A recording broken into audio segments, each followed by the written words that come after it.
December 2025, cyber attacks didn't steal headlines. They disrupted banks, water systems, and government services, and most people never even noticed. While the world was focused on holidays and year-end news, attackers stayed busy. They were quiet, precise, and intentional. These were not loud, dramatic hacks designed to grab attention. They were system tests, probing for weaknesses.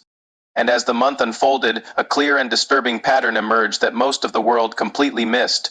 Just a few days before Christmas, online services connected to La Poste, the French postal service, suddenly went offline. Postal tracking failed, their banking services stalled, websites simply stopped responding. The cause was a massive distributed denial of service attack, flooding their systems with an overwhelming amount of traffic. The timing was perfect, designed to cause maximum disruption during the busiest shipping season of the year. Pro-Russian hacktivist groups quickly claimed responsibility, but here's the strange part: no data was stolen and no ransom was demanded. The goal wasn't profit. The goal was pure disruption, and it worked perfectly. The attack demonstrated just how easily a core national service could be paralyzed, not by destroying data, but simply by overwhelming its ability to function. It was a show of force, sending a clear message about the fragility of systems we rely on every single day. The silence from the attackers after the event was almost more unnerving than the attack itself. It left everyone wondering, what was the real point? Meanwhile, in Eastern Europe, the stakes were even higher. Systems connected to the Romanian Water Authority were hit by a sophisticated ransomware attack. In a matter of hours, around 1,000 computers connected to the water management network went dark. Miraculously, the water itself kept flowing to homes and businesses, but the operators lost all visibility. Critical monitoring systems failed. Their ability to control the flow and pressure was severely limited. They were flying blind. This wasn't just about extorting money, although a ransom was likely demanded. This was a test, a calculated probe to answer a chilling question. How far can we push this next time? Could they have shut off the water entirely? Could they have manipulated the pressure to burst pipes?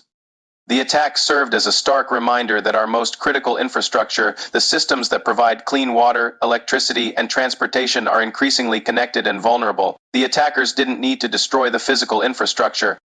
They just needed to sever the digital link that controls it, and in doing so, they revealed a terrifying new frontier in modern conflict.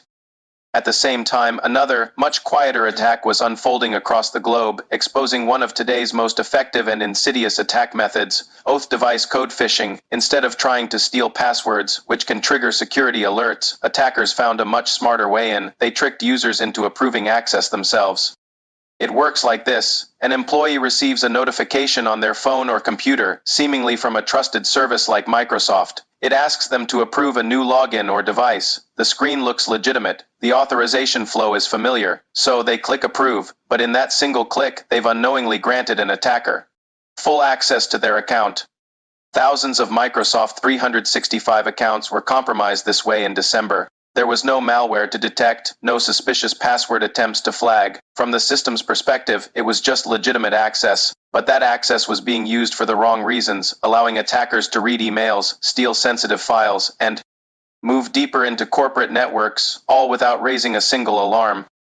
This attack vector exploits human trust, not just code vulnerabilities, making it incredibly difficult to defend against these three attacks. The disruption in France, the infrastructure test in Romania, and the silent account takeovers looked very different on the surface, but the underlying strategy was the same: disrupt, don't destroy.